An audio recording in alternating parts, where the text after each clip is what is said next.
Le restaurant bourdonnait du bavardage habituel des familles qui prenaient leur repas.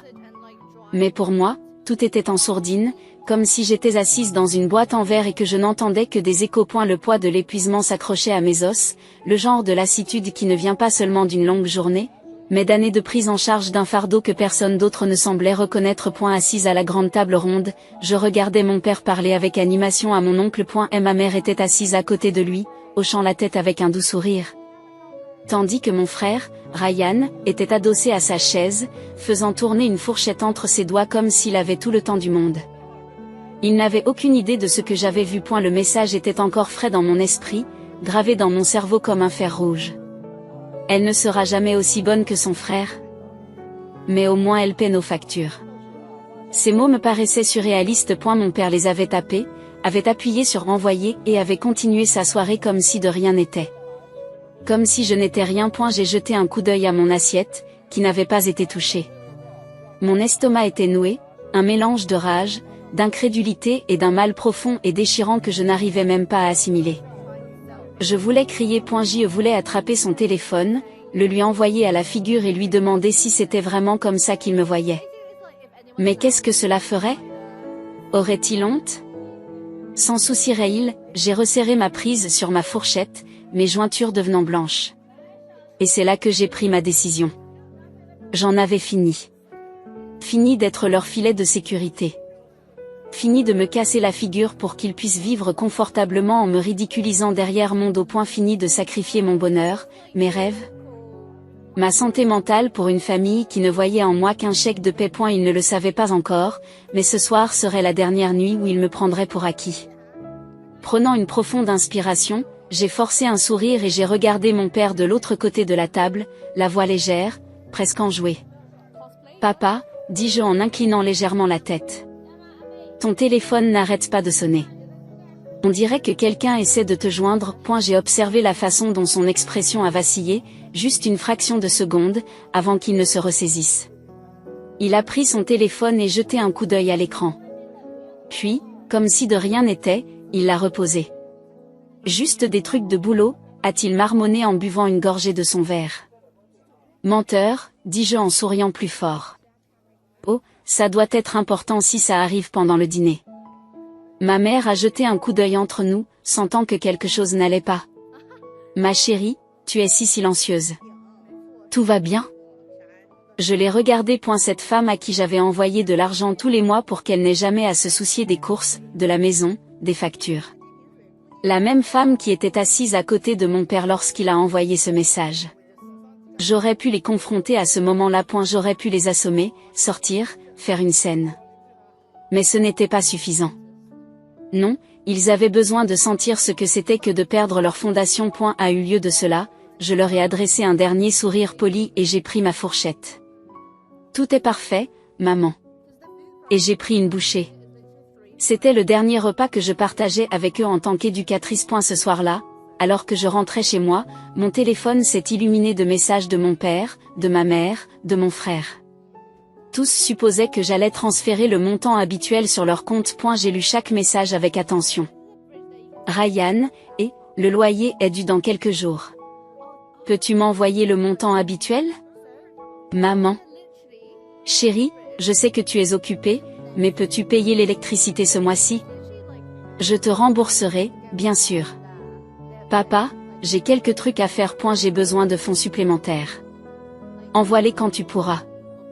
Il n'y a pas eu de « Comment vas-tu » ? Non, j'espère que tu vas bien. Non, merci. C'est juste celui d'un homme. J'ai éteint mon téléphone et j'ai regardé le plafond. Mon esprit s'emballait. Depuis combien de temps ma vie était-elle ainsi? Depuis combien de temps étais-je traité comme un distributeur automatique de billets plutôt que comme une fille, une sœur, un être humain? La prise de conscience est tombée comme un coup près. Trop longtemps. En respirant profondément, j'ai pris mon ordinateur portable. Et j'ai annulé tous les paiements. Les virements automatiques. Les couvertures de factures. L'aide au loyer. Chaque point. Puis, d'une main ferme, j'ai tapé un message dans le groupe de discussion familiale. J'ai vu le message de papa au dîner. J'en ai fini d'être ton filet de sécurité. Tu vas devoir te débrouiller tout seul. Je te souhaite le meilleur. J'ai envoyé le message .et puis, avant qu'il n'ait eu le temps de répondre, je les ai bloqués. Plus d'explications. Plus de justifications. Il était temps qu'ils apprennent ce que c'était que de se débrouiller seul. Et je ne m'étais jamais senti aussi libre. À un moment où j'ai appuyé sur bloquer, un silence inquiétant a envahi mon appartement. Pas de téléphone qui bourdonne. Pas de pings interminables me réclamant de l'argent. Juste le silence. Ce silence me paraissait étranger. Inquiétant même. Comme si j'avais coupé un membre qui pourrissait depuis des années, mais que je m'étais tellement habitué à la douleur que je l'avais à peine remarqué jusqu'à ce qu'elle disparaisse. J'ai expiré. Passant une main dans mes cheveux. Ils allaient perdre la tête. Et j'étais prête. Je connaissais mon père. Sa fierté ne lui permettait pas de réagir immédiatement. Il se tairait en silence. Il s'attendait probablement à ce que je revienne en rampant. S'excusant pour mon emportement. Ma mère, elle avait essayé de me faire culpabiliser. Elle m'a dit que la famille prenait soin les uns des autres. Comme si je n'avais pas été le seul à les maintenir à flot pendant des années. Ryan, il ne comprendrait pas. Pas encore. Il avait vécu sa vie dans une ignorance béate. Sachant que, quel que soit son échec, je serais là pour recoller les morceaux. Mais ce n'est plus le cas. J'ai pris une grande inspiration, essayant de laisser la tension quitter mon corps. Mais même assise dans mon appartement silencieux, je n'arrivais pas à me débarrasser de la colère qui couvait en moi. J'avais gaspillé une si grande partie de ma vie à essayer d'être assez bien pour eux. J'ai essayé de prouver que j'étais digne d'être aimé. Et la vérité, c'est qu'il n'a jamais été question d'amour. C'était une question d'utilité. J'étais utile, alors ils m'ont gardé près d'eux. Dès que j'ai cessé d'être utile, j'ai su exactement ce qui se passait. J'allais découvrir à quel point ils m'appréciaient vraiment. Le lendemain matin, j'ai reçu un courriel de mon propriétaire. Le paiement de l'unité 4 a été reçu avec succès. J'ai souri. Pour la première fois depuis des années, je ne payais pas pour le confort de quelqu'un d'autre. Juste le mien. C'était étrange. Puis mon téléphone a sonné. Numéro bloqué. Je l'ai ignoré. 5 minutes plus tard, un autre appel. Puis un autre. Puis un message d'un numéro inconnu. Maman, chérie, s'il te plaît. Il faut qu'on parle. Puis un autre. Ryan, tu as vraiment annulé les paiements? Les loyers sont dus dans 2 jours. J'ai expiré un grand coup par le nez. Ils ne me demandaient pas comment j'allais. Ils ne s'excusaient pas, ils ne reconnaissaient même pas ce qu'ils avaient fait. Ils voulaient juste leur argent. Un autre appel. Cette fois, j'ai décroché. Je n'ai rien dit. J'ai laissé le silence s'étirer. Puis la voix de mon père, rude et en colère. Tu t'es fait comprendre. Maintenant, répare-le. Un rire amer s'est échappé de mes lèvres. Régler quoi? Les paiements. Assez de ces bêtises. Transfère l'argent. Ryan a le loyer dont ta mère a besoin. Je m'en fiche. Dis-je d'une voix tranchante. Silence. Puis un grognement bas et dangereux. Espèce de petite ingrate. Cliquez. J'ai raccroché. J'ai bloqué le numéro. Et pour la première fois, j'ai souri. Je les ai laissés se débrouiller. Je savais que mon père n'allait pas laisser les choses se terminer ainsi. Et j'avais raison. Le lendemain, en rentrant du travail, j'ai trouvé ma mère devant mon appartement. Son visage était bouffi par les larmes. Ses mains s'entrechoquaient dans un désespoir nerveux. Chérie, commença-t-elle, la voix tremblante. S'il te plaît, parle. Moi. Je n'ai pas ouvert la porte complètement. Je me suis contenté de croiser les bras, fermement campé sur mes positions. Pourquoi? Pour que tu puisses me convaincre de reprendre mon rôle de banque personnelle. Elle a grimacé. Tu sais bien que ce n'est pas vrai. J'ai arqué un sourcil. Ce n'est pas vrai, elle a hésité. J'ai secoué la tête, la mâchoire serrée. Tu n'es pas venue ici parce que je te manque, maman. Tu es venue parce que les factures s'accumulent et que tu ne sais pas quoi faire. Les larmes ont coulé dans ses yeux. Nous sommes une famille. C'est drôle, ai-je ajouté. La famille ne comptait que lorsque c'était moi qui donnais. Ses lèvres tremblaient. Mais elle n'avait pas de mots parce qu'elle savait que j'avais raison. J'ai laissé le silence s'étirer avant de soupirer. Ryan t'a-t-il déjà proposé de t'aider à payer le loyer? Même une fois? Elle a détourné le regard. J'ai hoché la tête. C'est ce que je pensais. Elle s'est essuyé les yeux. Il n'est tout simplement pas aussi fort que toi. Mon estomac s'est retourné. C'est ce qui s'est toujours passé, n'est-ce pas? J'étais forte, alors il m'utilisait. Ryan était faible, alors ils l'ont dorloté. J'ai fait un pas en arrière et j'ai secoué la tête. Ce n'est pas une question de force. C'est une question de respect. Et tu ne m'en as jamais donné. Puis, doucement, je lui ai fermé la porte au nez.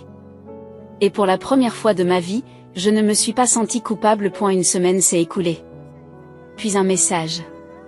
Ryan, je ne savais pas, d'accord? Je ne savais pas tout ce que tu faisais pour nous. J'ai fixé mon écran. Puis un autre.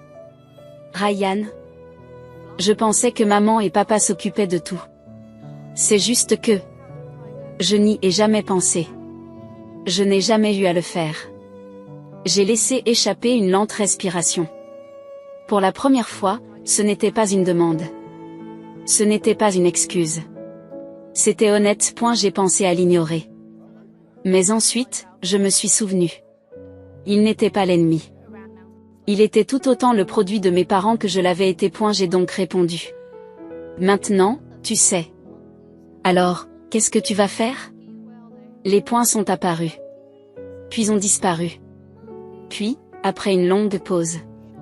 Je ne sais pas. Mais je pense qu'il est temps que je le sache. Et pour la première fois, j'ai senti quelque chose changer. Peut-être, juste peut-être, qu'il pouvait changer. Mais mes parents? Ils ne changeraient jamais. Et j'étais enfin libre. Une semaine a passé. Et puis, aussi. Le silence était assourdissant. Je m'attendais à ce que mon père se présente à ma porte, furieux, exigeant que je change d'attitude. Je m'attendais à ce que ma mère continue d'appeler de différents numéros, essayant de me culpabiliser. Mais au lieu de cela, rien. Puis, j'ai reçu un courriel. Il venait de mon père. Objet, tes actes ont des conséquences. Je me suis moqué avant même de l'ouvrir. Puis j'ai lu le message. Papa, tu crois que tu as gagné en nous coupant les vivres? Tu crois que ça prouve quelque chose? Tout ce que tu as fait, c'est abandonner ta famille. Nous t'avons élevé. Nous t'avons tout donné. Et c'est comme ça que tu nous remercies? Je serre les dents. Tout. J'ai travaillé depuis l'âge de 16 ans pour me permettre d'aller à l'école. À chaque anniversaire, à chaque fête, c'est moi qui payais leurs dépenses alors que mon frère était fêté pour sa simple respiration. Il ne m'avait jamais rien donné. J'ai continué à lire. Papa, ton frère se bat maintenant à cause de toi. Si tu ne veux pas entendre raison, pense au moins à lui. Veux-tu le voir échouer? J'ai failli partir. Maintenant, j'étais aussi responsable de la vie de Ryan. J'ai fermé mon ordinateur portable. Ma mâchoire s'est serrée si fort qu'elle m'a fait mal. Ils n'avaient plus d'option. J'avais été leur filet de sécurité pendant si longtemps que maintenant, sans moi, ils vacillaient. Et au lieu d'admettre leurs erreurs, ils me les reprochaient. Mais je ne tombais pas dans le panneau. Pas cette fois. Cette nuit-là, j'ai reçu un autre message de Ryan. Ryan, je devais quitter l'appartement. J'ai regardé l'écran pendant un long moment avant de répondre. Ryan, je ne sais pas quoi faire. J'ai trouvé un travail, mais ce n'est pas suffisant. Le loyer est cher. Je n'ai pas réalisé combien tu couvrais jusqu'à ce qu'il n'y ait plus rien. J'ai fermé les yeux, expirant lentement. C'était le moment. Le vrai moment. Le moment où soit il grandissait, soit il restait le même. J'aurais pu le sauver. Lui envoyer de l'argent. Lui donner un moyen facile de s'en sortir. Mais cela ne l'aurait pas aidé. Alors, à la place, je lui ai renvoyé 2 mots. Compris. Je pouvais presque sentir sa frustration à travers l'écran. Une longue pause. Puis, enfin, Ryan, j'essaie. Et ça, c'était le premier pas. Un mois plus tard, j'ai eu des nouvelles de ma tante. Elle m'a appelé tard dans la nuit, sa voix était étouffée mais urgente. Tu ne vas pas le croire, m'a-t-elle dit. Je me suis appuyé sur mes oreillers. Et ces. Ce sont tes parents. Il perd de la maison. Je n'ai pas réagi. Je n'ai rien senti au début. Puis, lentement, un poids s'est détaché de ma poitrine. Ils avaient vécu confortablement de mon argent pendant des années. Ils s'étaient moqués de moi, m'avaient rabaissé, et s'attendaient toujours à ce que je prenne soin d'eux. Et maintenant, ils étaient enfin confrontés aux conséquences de leur propre choix. C'est malheureux.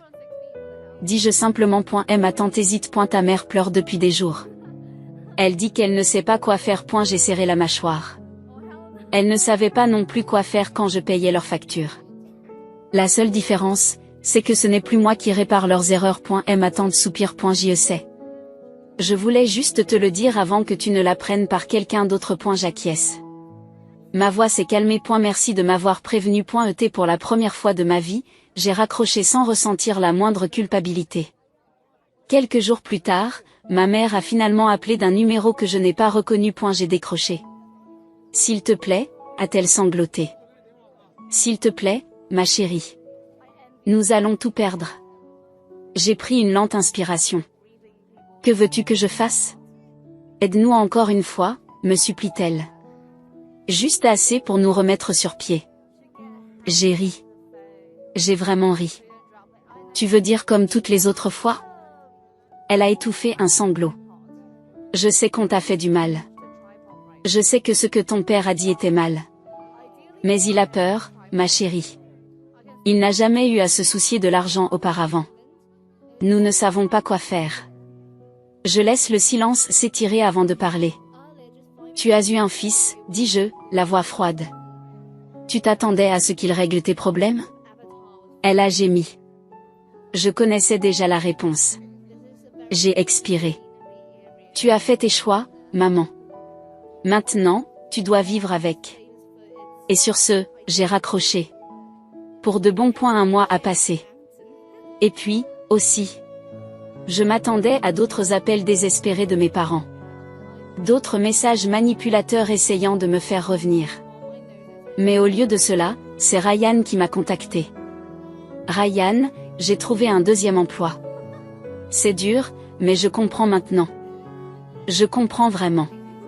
J'ai regardé le message pendant un long moment. Puis un autre. Ryan, je sais que tu ne me dois rien. Mais je voulais juste te dire que j'étais aveugle. Maman et papa m'ont caché tout ce que tu faisais pour nous. Je pensais que j'avais la vie dure. Ce n'était pas le cas. J'étais juste privilégiée. J'ai dégluti. C'était nouveau. Mon frère n'avait jamais reconnu ses droits auparavant. J'ai répondu. Alors, que fais-tu à ce sujet? Les points sont apparus. Puis ils ont disparu. Enfin, après une longue pause. Ryan, je m'en occupe. Et je ne te demanderai pas un centime. Pour la première fois, j'ai senti quelque chose bouger en moi. Je ne lui faisais pas encore totalement confiance. Mais c'était un début. Je ne m'y attendais pas à un appel de ma tante. Elle avait l'air différente cette fois. Moins prudente, plus directe. Tes parents sont officiellement à court d'argent. J'ai levé un sourcil. Et ils quittent la maison. Ils n'ont pas les moyens de rester. J'ai expiré lentement. Où vont-ils? Ils ont demandé à rester avec moi. Mais je leur ai dit non. Ils ont fait leur lit. J'ai souri. C'est bien. Ma mère avait appelé tous les parents, tous les amis, à la recherche d'un moyen de s'en sortir. Mais personne ne voulait s'occuper d'eux. Ils avaient brûlé les ponts bien avant que je ne m'éloigne d'eux. Et maintenant, ils étaient seuls. Où vont-ils aller? Demandai-je d'une voix neutre. Une longue pause. Ton père travaille dans une usine maintenant, a-t-elle admis. Et ta mère fait des ménages. Ils n'ont pas le choix. J'ai laissé les choses se mettre en place. Le même père qui s'était moqué de moi, qui m'avait rabaissé, qui m'avait traité comme rien de plus que son distributeur de billets personnels. Elle se cassait maintenant le dos pour un salaire minimum. La même mère qui l'avait soutenu, défendu et culpabilisé était maintenant en train de laver des planchers pour survivre. Et pas une seule fois, pas une seule fois. Je ne me suis senti mal. C'est par une soirée froide que je l'ai rencontré. Mon père. Il avait l'air différent. Plus mince. Plus fatigué. Ses vêtements n'étaient pas ceux qu'il avait l'habitude de porter, mais un jean usé et une simple veste de travail. Pendant une seconde, il ne m'a pas reconnu. Puis ses yeux se sont écarquillés et sa mâchoire s'est serrée. Je pouvais le voir, l'humiliation, la rage, la fierté qui refusaient encore de se briser. Je suis restée silencieuse, attendant de voir ce qu'il allait faire. Finalement, après une longue pause tendue, il a marmonné, « Alors, c'est ce que tu voulais, hein ?» J'ai penché la tête. « Qu'est-ce que tu veux dire ? » « Tu as gagné, » a-t-il craché. « Tu voulais voir une lutte. Tu as eu ce que tu voulais. » J'ai croisé les bras. Je voulais du respect. Je voulais être traitée comme ta fille. Pas comme ton foutu portefeuille. Mais je suppose qu'il n'y a jamais eu d'option, hein ? Ses narines se sont dilatées. Nous t'avons élevé. J'ai ri froidement. Non. Tu t'es servi de moi. Et maintenant, pour la première fois, tu dois te débrouiller seul. Et tu détestes ça, n'est-ce pas ? Ses mains se sont recroquevillées en poing. Tu crois que ça te rend meilleur que nous ? J'ai fait un pas de plus et je l'ai regardé droit dans les yeux. Je pense que cela me rend libre. Et sur ce, je suis partie, le laissant là, dans le froid, avec rien d'autre que sa fierté et ses regrets pour lui tenir compagnie. Une semaine plus tard, j'ai reçu un autre appel inconnu. J'ai failli l'ignorer. Mais quelque chose m'a dit de décrocher. Au moment où j'ai répondu, j'ai entendu la voix de ma mère. Je voulais juste entendre ta voix, a-t-elle chuchoté. Son ton était différent. Pas manipulateur. Pas exigeant. Juste fatigué. Je suis restée silencieuse, attendant. Elle a pris une respiration tremblante. Nous avons tout perdu ? Ma chérie. Et je ne t'en veux pas. J'ai été stupéfaite. Je pensais que tu reviendrais, a-t-elle admis. Je pensais que tu finirais par te sentir assez mal pour tout arranger. Mais tu ne l'as pas fait. J'ai dégluti. Et qu'as-tu appris de cela ? Encore une longue pause. Puis, doucement, j'aurais dû t'apprécier davantage. J'aurais dû te protéger de ton père. J'aurais dû mieux t'aimer. Pour la première fois, ma mère admettait ce que j'avais toujours eu besoin d'entendre. Je clignai rapidement des yeux, repoussant la boule dans ma gorge.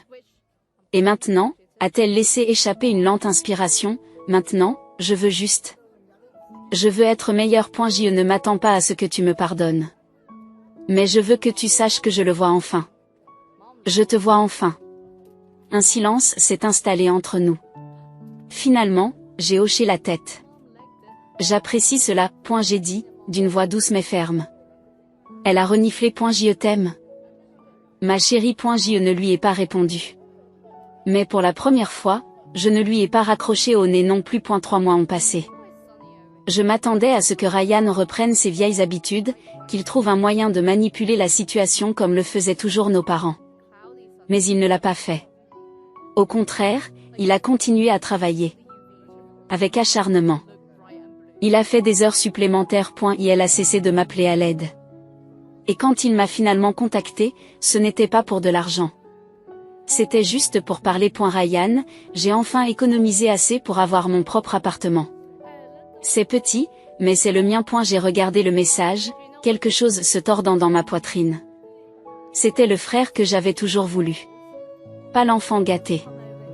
Pas le morveux qui se complaisait dans la vie pendant que je portais le poids. Juste un homme qui apprenait à voler de ses propres ailes. J'ai hésité, puis j'ai répondu. Je suis fière de toi. Les points sont apparus. Ryan. Tu n'as pas idée de ce que cela représente pour moi. Pour la première fois, j'ai réalisé que je n'étais peut-être pas en train de perdre mon frère après tout. J'avais arrêté de surveiller mes parents. Il n'était plus mon problème. Mais un jour, alors que je me trouvais dans un café, j'ai entendu 2 femmes chuchoter à la table à côté de moi. Vous avez entendu ? Ce couple d'Oak Street a tout perdu. Le mari travaille de nuit à l'entrepôt. Et la femme fait la lessive pour des gens maintenant. Mon estomac s'est serré. Il parlait de mes parents. Pendant un instant, je n'ai rien ressenti. Puis, lentement, une sorte d'acceptation tranquille et douce amère s'est installée en moi. Ils avaient mérité cette réalité. Ce n'était pas une vengeance. C'était la justice. Pour la première fois de leur vie, ils devaient prendre leurs responsabilités. Ils devaient travailler pour leur survie au lieu de se servir de moi. Et peut-être, juste peut-être, qu'ils comprendraient enfin à quel point je m'étais sacrifié pour eux. C'est tard dans la soirée que j'ai reçu le dernier appel. Un numéro que je n'ai pas reconnu. J'ai hésité, puis j'ai décroché. C'était mon père. Sa voix était différente. Pas en colère. Pas exigeante. Juste fatigué. Je voulais juste dire quelque chose, a-t-il marmonné. Je n'ai pas parlé. Je t'ai détesté d'être parti, a-t-il admis. Je t'ai blâmé pour tout. Mais la vérité, c'est que c'est moi qui me suis fait ça. J'ai expiré lentement. Oui, tu l'as fait. Je me tais.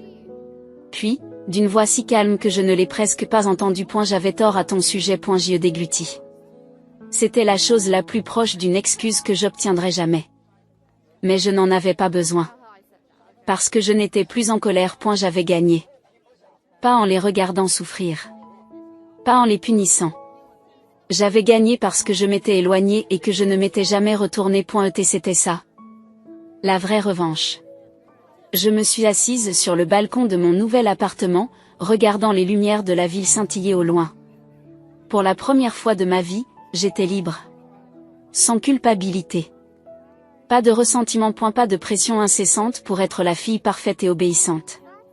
Juste moi. J'avais commencé à voyager, à investir dans mon avenir, à construire une vie qui m'appartenait. Pas dictée par des obligations. Pas éclipsée par mon frère. Et non contrôlée par des parents manipulateurs. Et le meilleur ? Je me sentais entière. Pendant si longtemps, j'ai pensé que je devais mériter l'amour. Que ma valeur était liée à ce que je pouvais donner aux gens. Mais maintenant, je connaissais la vérité. Je n'avais besoin de personne pour me compléter. Je l'avais fait toute seule. Des mois ont passé. Puis, un courriel inattendu. De ma mère. Elle ne m'a pas demandé d'argent. Elle n'a pas essayé de me culpabiliser. Elle m'a simplement écrit. J'espère que tu vas bien. Tu me manques. Je suis fière de toi. Et pour la première fois, je n'ai pas ressenti d'amertume à son égard. Je n'ai pas répondu tout de suite. Mais j'ai fini par lui envoyer un simple message. J'espère que tu vas bien toi aussi. Ce n'était pas un pardon.